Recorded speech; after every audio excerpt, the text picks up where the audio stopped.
Professor Zheng from Hong Kong. On behalf of Teachers College, I would like to welcome all of you. Thank you very much for coming to this conference. Today we will have 3 keynotes and many excellent papers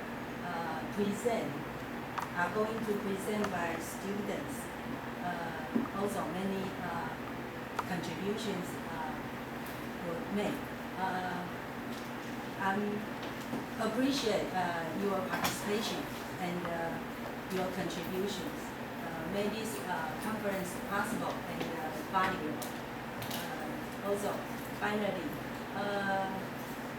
welcome to this open ceremony, and I wish you will have a good time and enjoy this conference today. And wish Professor Zheng have a good trip to Ali Mountain and enjoy your stay in Taiwan in our university. By the way, we have in the afternoon we will have another 2 distinguished guests, Professor Aki from Japan and Professor Chu Yongmi from Korea. They are coming this afternoon, and also Professor Huang from Hong Kong. Yeah, also another Professor Wang. I'm Professor Wang too. Another Professor Huang from Jinan University, Taiwan. Anyway, welcome you to this conference. Are we going to the first session, first keynote? Let us introduce our first keynote, Professor Zheng Zhiqiang. He is going to present, it's a long title. Let us, the study of knowledge management in school. Professor Zheng is come from the Education University of Hong Kong. This is a new title. From this Friday or last Friday? Last Friday. Become university. Before is college, the Institute of Education, but now this is the Education University of Hong Kong. So it is my honor to introduce Professor Zheng. His topic is knowledge management in school. Let's welcome Professor Zheng.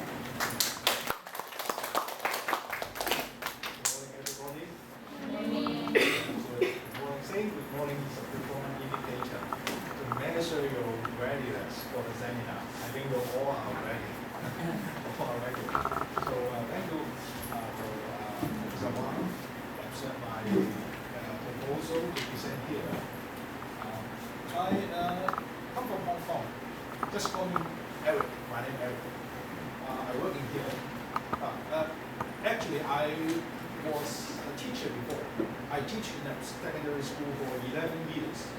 I teach electronics, mathematics, physics, because my first degree is electrical engineering from Hong Kong Polytechnic. Last time, long time ago. But I hope to be a teacher because I think teaching is meaningful. Because I can support the society to nurture the generation. So I become a teacher, and then I find that I need to have more knowledge for interns to influence the policy or enrich the policy. So I studied my doctoral degree in Leicester University from 1997 to 2003. At this time for 6 years, part-time. I worked in the Chinese school, and then in the year 2007 I worked in this Education University of Hong Kong for around 9 years. So I'm honest to be here to present to you all. And also I'm proud of my university because my university ranks second in Asia and 12th in the world by QS ranking recently. So Hong Kong U is number 1. We are number 2 in Asia. So actually, my research area is knowledge management, education management, and also lesson study. You may heard about lesson study. It's come from Japan. Japanese lesson study, and rise back to Asia, include Singapore. Singapore also use lesson study for teacher professional development, as well as Indonesia. Singapore NIE, a group of professors usually go to Indonesia to support a teacher for prepare the lessons, especially in mathematics. And also the UPM University also my friends there study the lesson study. So this is my area. So today, actually that interconnect knowledge management and connect administration and also lesson study. So today my presentation will share with you, and I welcome you to comment on my thinking and line of thinking. So part 1 is the knowledge management. My presentation actually have 4 parts. The first part is about what is knowledge management. It concerns what is knowledge and what is knowledge management. The second part is my research on knowledge management. And the first part will be, actually I have conducted a school improvement project for 10 primary school and 10 secondary school. And I will share with you how can I support the school to conduct knowledge management. And the final part will be my existing research on knowledge management. Can you hear me? If not, I think you. Okay, you might so.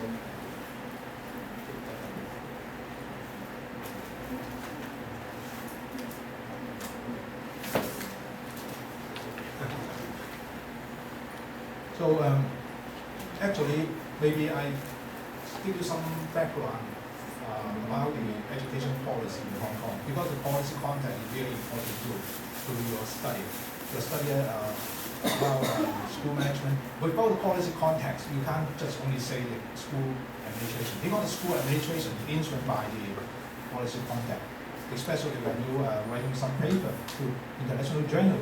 Sometimes you talk about research study in your area. For example, teacher participate in research making, teacher professional development. It linked up to policy.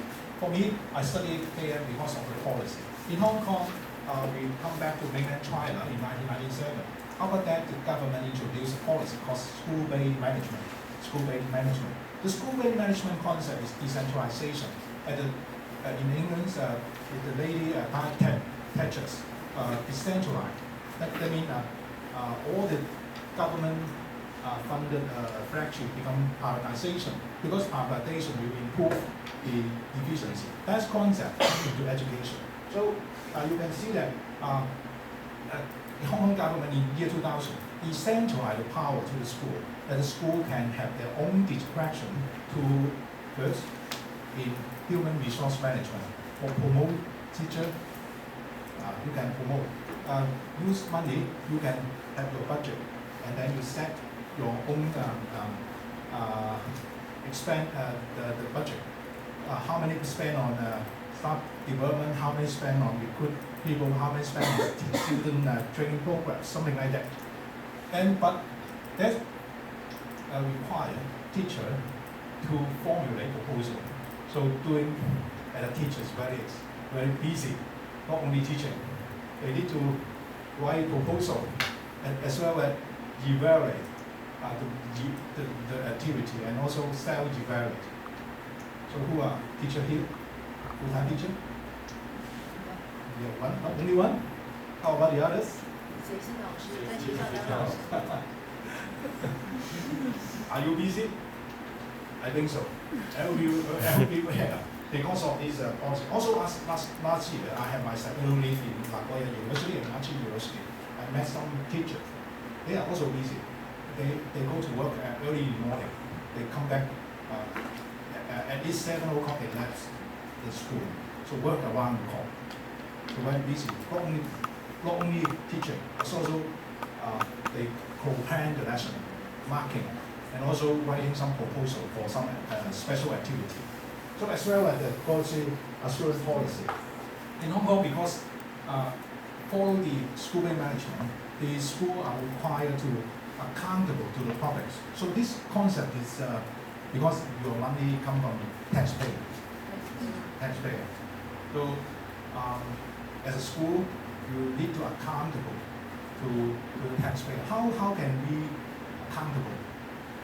There's a QA system, quality assurance mechanism, that the school do self-evaluation themselves, and the government officer go to school to conduct external review. So that's create a lot of workload. But however, these two policies, is this effective? Or effective or not, it depends on can the school fill up the knowledge gap between the school plan and the school plan and what happening inside the classroom. For example, I say, always the principal asks the teacher, oh, you teach students to learn how to learn, because learn how to learn is a government policy. 学习，学会学习。老师怎么去？对不起。As a teacher, how can I teach children to learn how to learn? So first of all, the teacher should learn how to teach the student to learn how to learn. It's a metacognitive teaching. For example, using problem-based learning, using think aloud, using mind map to develop student mind. So there's a gap here. There's a gap here. The gap between what they want to do in the school plan and actually what happened in the classroom. Some teacher just, turn on your book, read it, and then do exercise. It's a traditional method. But now there's an involved parallel shift to set a question. What question should I ask in order to provoke student reflection? Something like that. There's a gap. This gap, how to fill it is a problem. And also, there's a lot of data in the school, using no matter in the qualitative or quantitative, there's a gap in do the teacher use Excel to check the score of the student for assessment or learning? So that is a gap between here. So there's policy. This policy, SMI School Management Initiative, is before school management, quality assurance, SSC School Development Plan. This kind of policy, there is a gap exists between the policy and the actual expected practice in teaching. So, how to build a gap.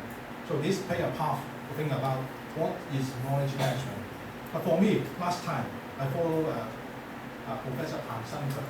I support him to conduct some project in school for the transforming school into learning organization based on philosophy, the fifth discipline. But however, I found that I'm not going depth in explaining this. This book you should read. If you are studying administration, because this is this book created a new generation of learning organization. That been in business organization in 1990. Peter Hamby read this book about the fifth discipline. We should have a system thinking. So you should have. But for me, when I finished the project, I found that there is change. What kind of change? The change is people can work together and get code together and communicate with each other. So it's create a learning culture there. It's a culture. I don't afraid to share with you. I don't afraid you to challenge me because we are a team. We belong to the team with some kind of culture. However, what to learn? What is the learning object of learning? Is knowledge. So this learning organization driven me to think about knowledge management.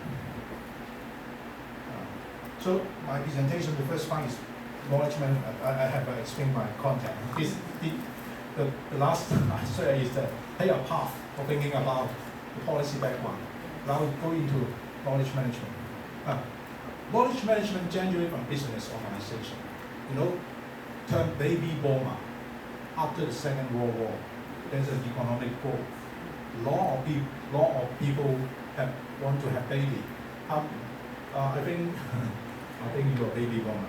You have sister and brother. I think usually a couple get married and then want some baby, 3 or 4. I'm an elder brother. I have a younger sister and also a younger brother. We all get married. I have one son, only one. My sister get married, only one, and my younger brother don't want. So this problem reduce birth rate. So, but the point is, after the Second World War, now close to 1990, the company discovered that more of experienced staff are going to retire. Is that? I think in education also, the principal retirement cause brain drain. Brain drain means their knowledge and their experience will be left when they are retired.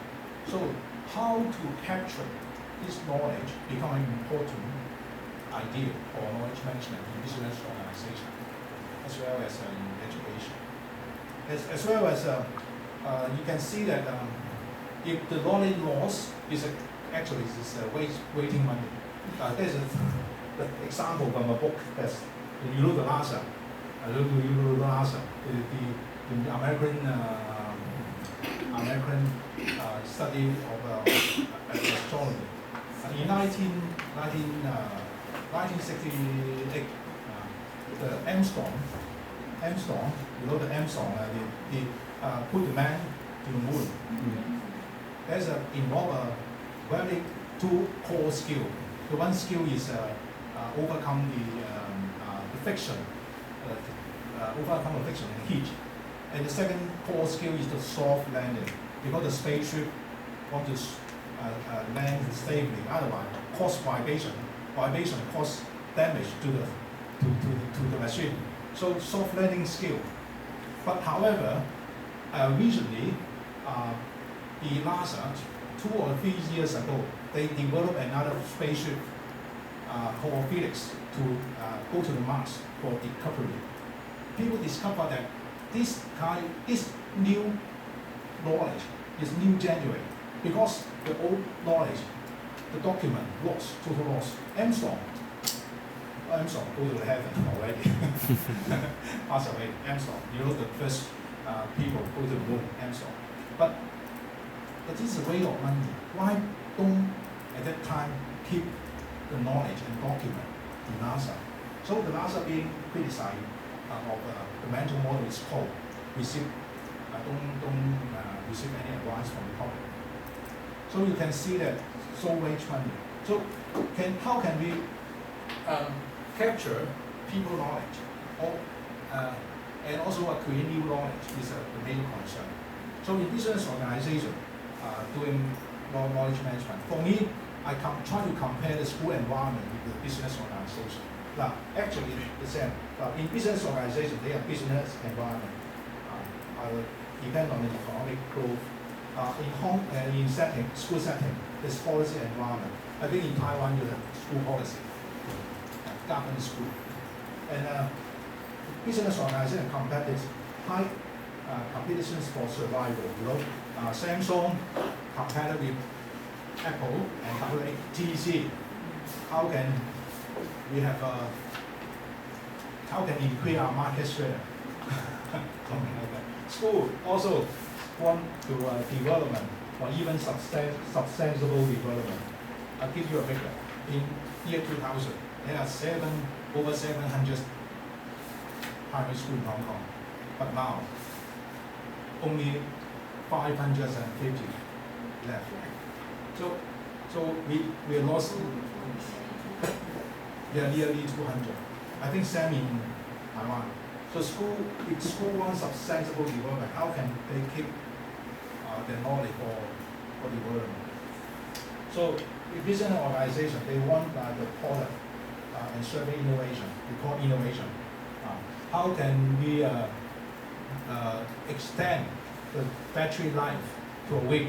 Oh, very, very difficult. For a week from charge, wow, very good, I buy it. But actually, they need to bring about the new technology, you know.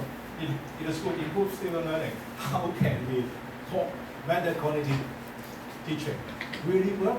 Does problem-based solving really work? Something like that. And in business organization, we use strategic management. So actually, knowledge management is a branch of strategic management in order to use knowledge as a resource for future development. In school also, I wonder we in Taiwan, school are also required to formulate strategic plan. That means have their own plan, school plan, year plan. Yes. 5-year plan. Okay. In Hong Kong, similar. But Hong Kong is 3-year plan. 3 years. So there is a major concern in your plan. That is about vision, mission, and core business of the school. So that's Sam. And for business organization, they need to capture and create knowledge for product innovation in the school. The principal may want teacher professional development through learning community that learn how to teach Sam. So that my argument is that knowledge management can be applied in education. I better to agree. I think you agree that because I studied in year 2003 already. So key concept of knowledge management: the first, to capture existing knowledge, of knowledge retention. Second, to even create knowledge for further development. The focus is on the knowledge. The staff, the teacher, know how to do something. Know how to do something. For example, you come here, actually a knowledge management activity.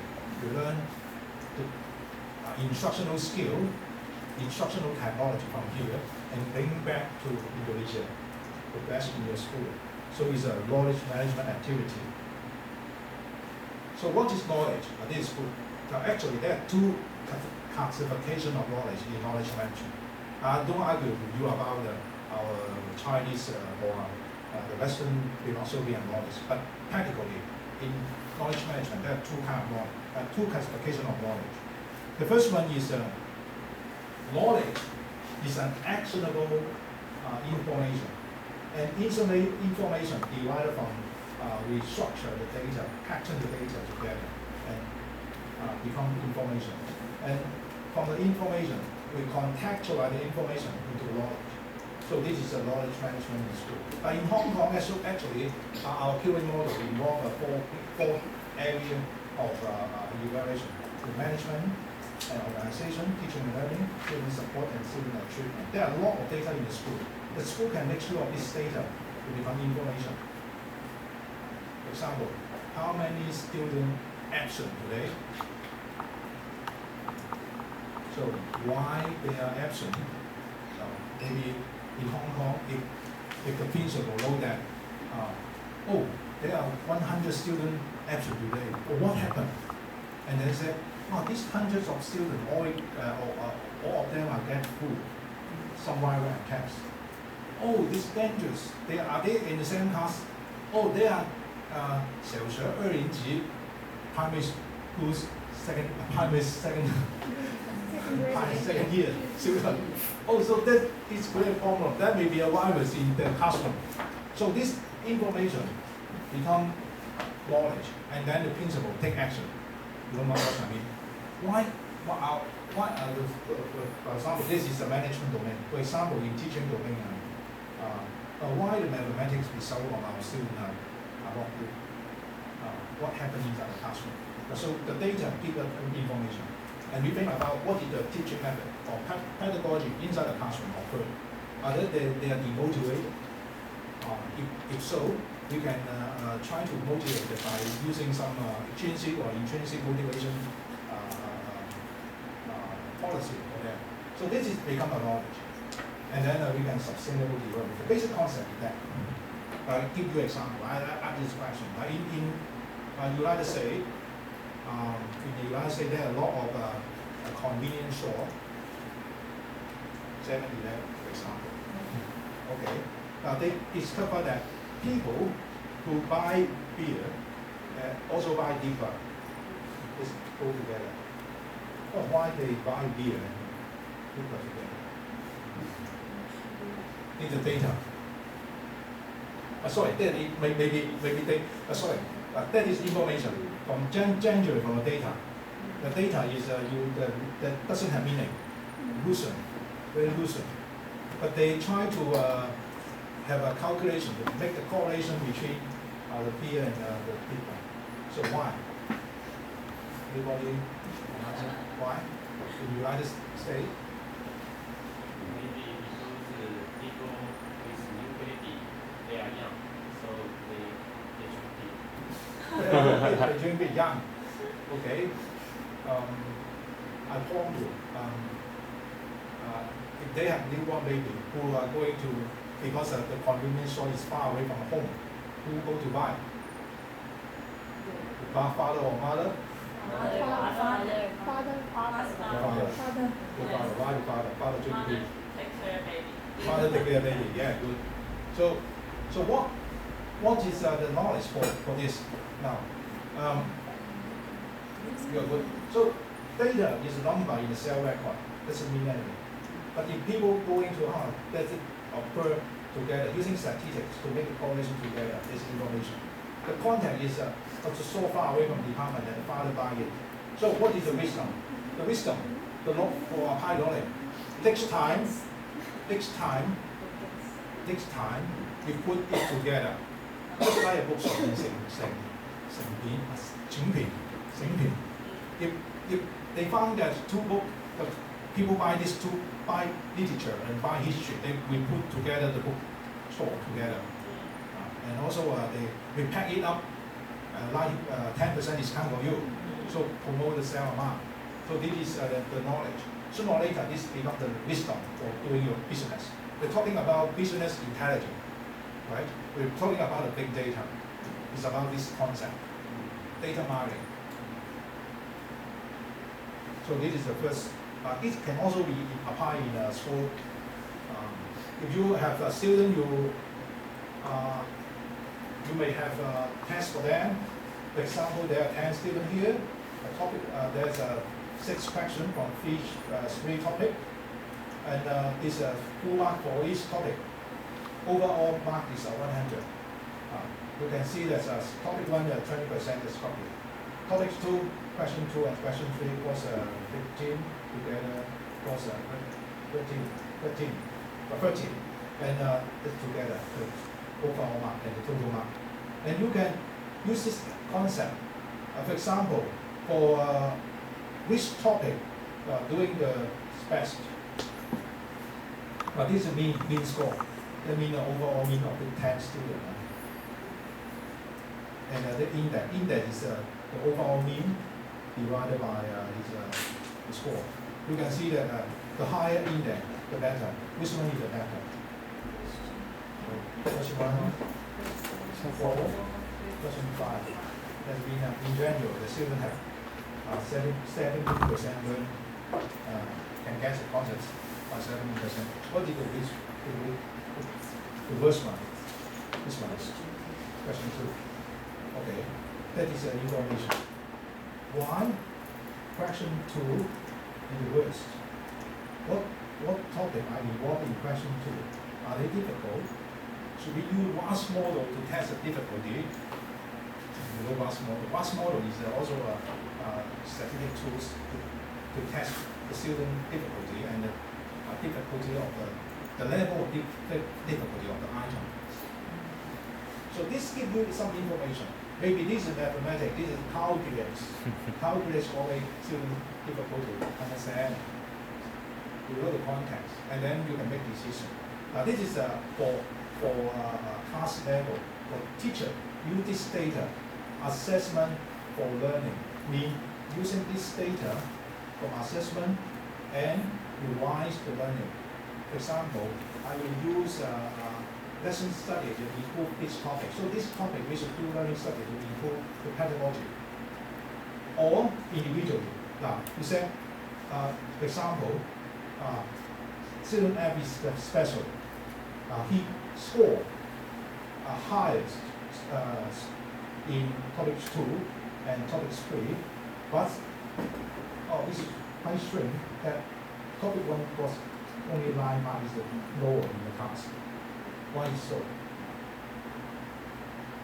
don't know. Maybe he got sick or hurt himself and then doesn't go to the classroom to learn his topic. Maybe. So this is we can add some content to explain why this is to improve student learning. So this is that means data mining can be applied in school setting. For example, assessment for learning, or which subject is correlated with the other subject for making some decision or decision making. We call it data mining. Right? This is I think the first concept is data, information, and knowledge. Differentiate knowledge from information. Information, knowledge is actionable information. When you know, today, I give you this PowerPoint. This is an information or knowledge. I do it. This is information or knowledge. What do you think? More knowledge. Information.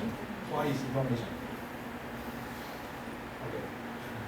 You answer me. I give you. If you answer me, okay. Why information? Because we just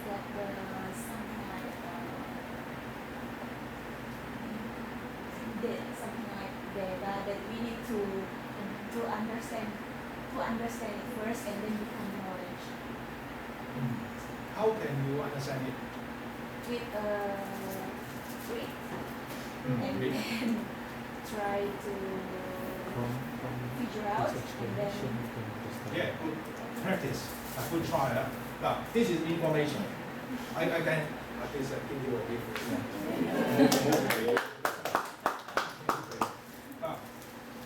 This is actually only information. But if you just heard it, maybe sooner or later you forget it. But if you believe it, you try to practice in your class.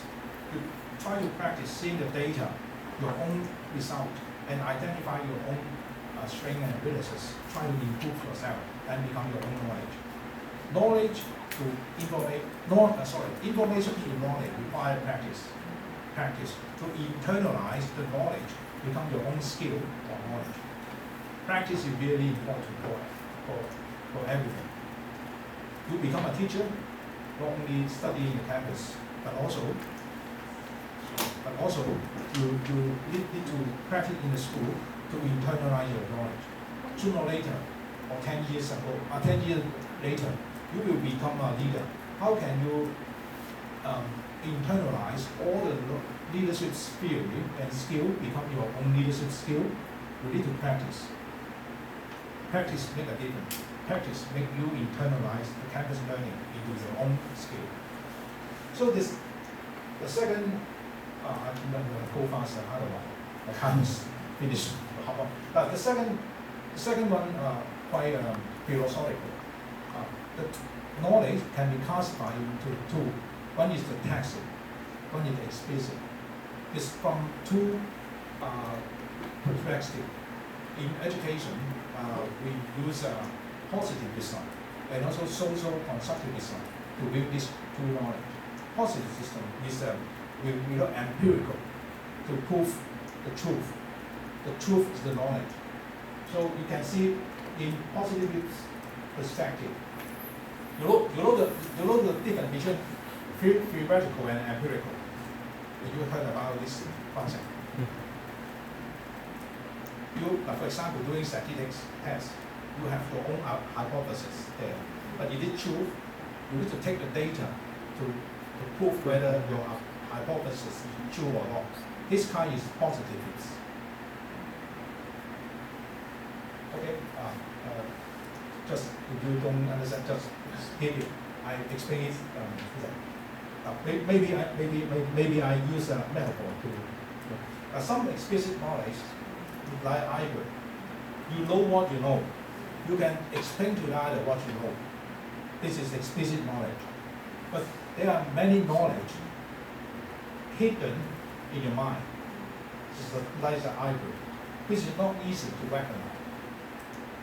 Until people ask you a question, how can Professor Yang, how can he manage the student? Professor Yang, could you give me some detail? And then you ask, the students are very lucky, always talking in the class. How can I manage them? Oh, okay.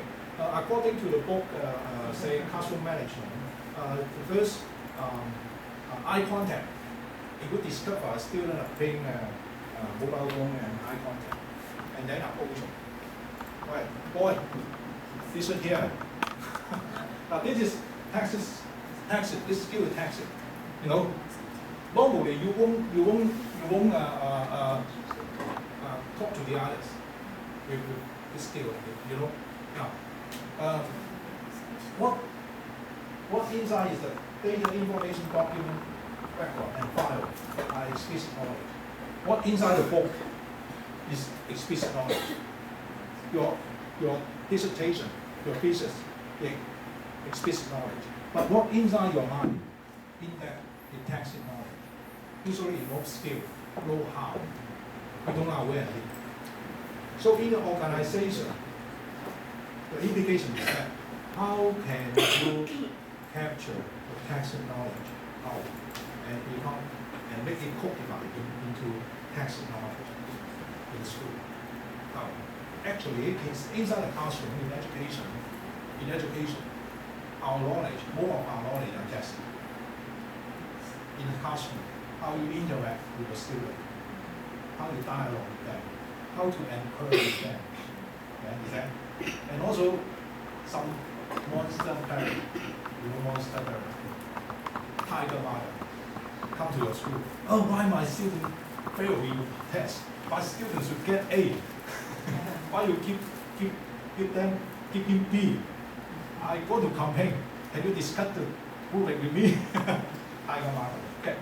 So how can a new teacher deal with this tiger mother? Experienced teacher. Oh, settle, and okay. Don't worry. This is formative assessment. You know, that is experienced teacher have tacit knowledge inside. So, but if the experienced teacher retire, so we should have two strategies to manage. So for some first positive perspective, see knowledge as an object. The justified true belief, maybe they are generated from the action research, from the research paper, will represent something. Existed in visible form, objective and rational.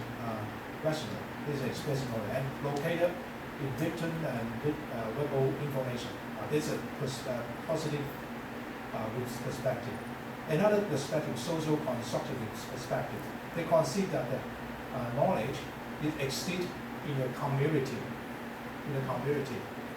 This community includes administration and also pedagogy. In, for example, in mathematics teachers community, they are all of the pedagogy of mathematics inside the mind, inside the community. They detect it. They can share about the knowledge through face-to-face, people-to-people discussion. That's kind of tacit knowledge can be flow between community of practice or learning community.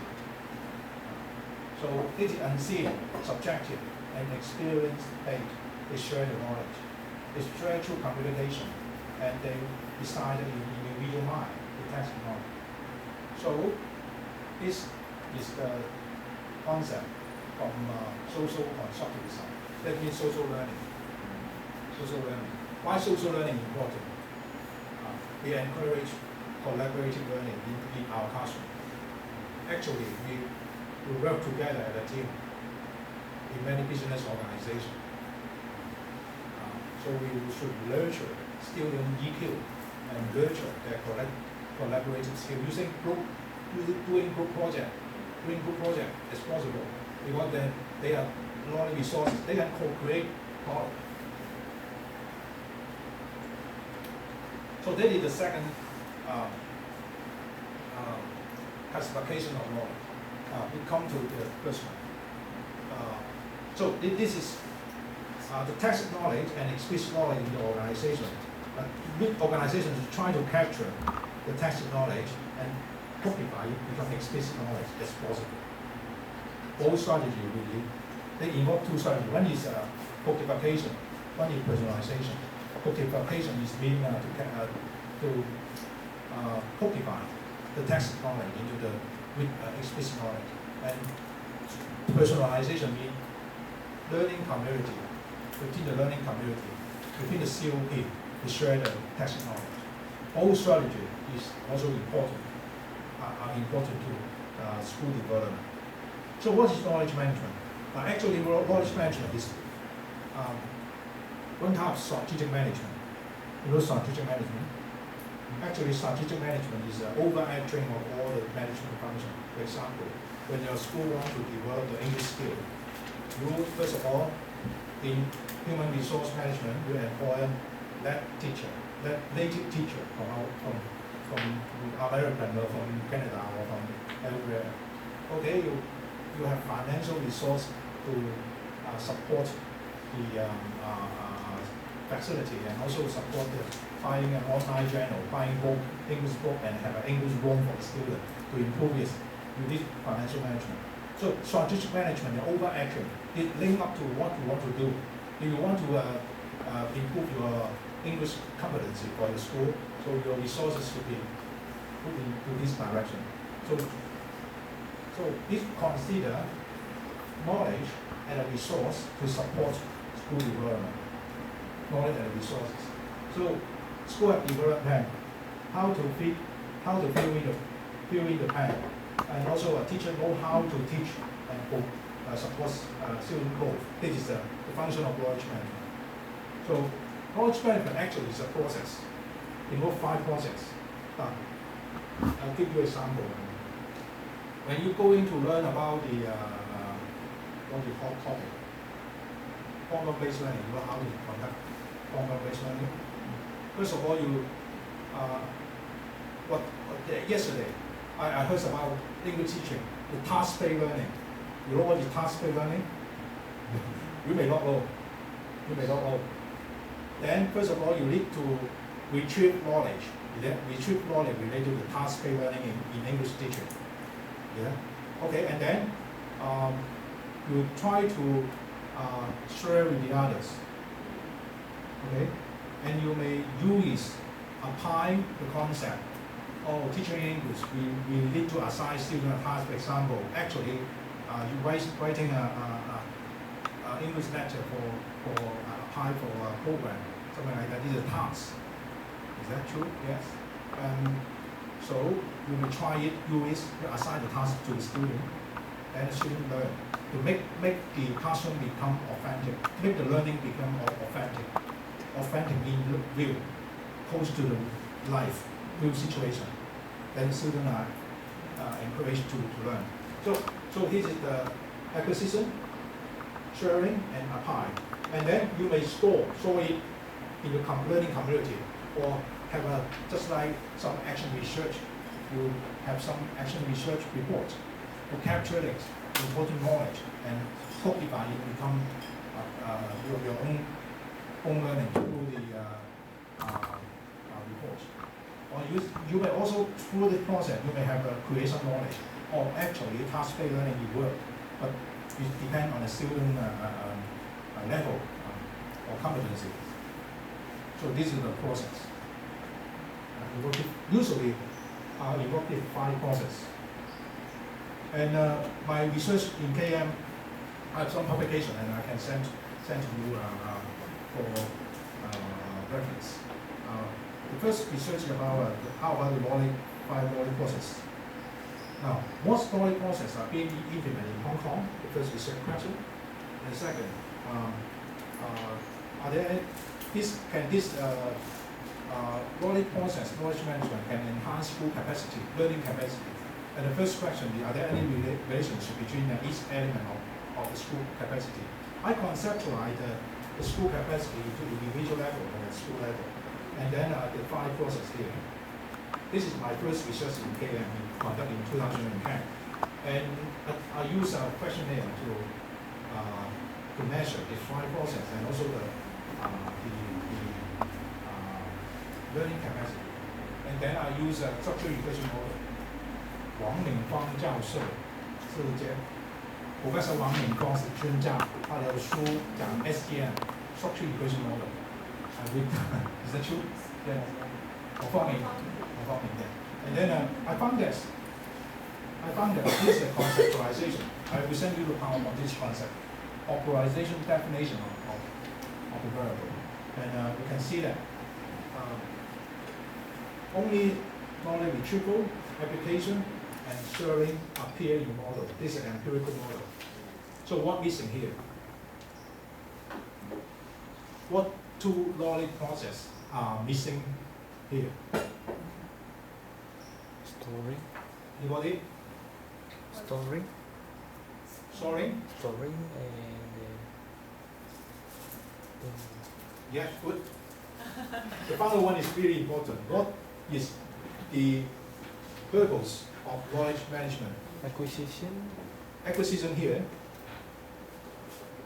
Retrieval that mean acquisition. What missing? Storing and thank you. Yeah. What missing? What is the purpose for knowledge management? To capture knowledge and to creation. Are there creation? Creation. No. No. That means the teacher, high school teacher, they don't think they can create knowledge. What their mindset is the knowledge created from university and then learn from it. So that's very common. The second time when I do this research at the same result. That means what is the implication? The implication is, they only use because the knowledge storing are missing, and the knowledge creation are also missing. They use interpersonal interaction. That means the people personalization strategy as knowledge management strategy rather than documentation, because they hate document. They don't like report. Is it true? Yes. Yeah. They hate write report. Talk only that's okay. I talk to you and then we store in my mind. It's okay. I'm busy. We have no time to write. So this is effective. So now the existing constraint is there's a limit of time for them. So the school leader may consider cultivate a COP, community of practice. Or you may say learning community, but that little bit different. But you can say using a community approach to manage the text knowledge. But my comment is, if half of the teachers are going to retire, then how can you capture the text knowledge? So this is a big challenge. In Hong Kong, the Hong Kong government also facing this problem. There are many senior education officers are going to retire. I heard that before they retire, the department, the bureau, will ask them to attend interview in front of the video cam, and the junior ask them question and video capture. That is to retain knowledge. For example, how can you deal with parent complaint? Yes, something like that. How can you manage the information? Are there any effective strategy? So in front of the video cam, they capture the video, exit in the video. Then sooner or later, the newcomer, the locals, can retrieve the information and knowledge from the video capture. They have no time to write video capture. Or you may employ your retired teacher to be the substitute teacher, supplemental teacher. If some teacher going to have a leave, then this is also a strategy to keep the knowledge. So this is the first research, and the second research is now here is my conceptualization of knowledge management. Actually, in knowledge management, talking about two questions, very simple. What to manage? What knowledge in your organization are going to manage? Or how, and the second question, how to manage? The third question, what to manage, mean what? What is your strategic plan?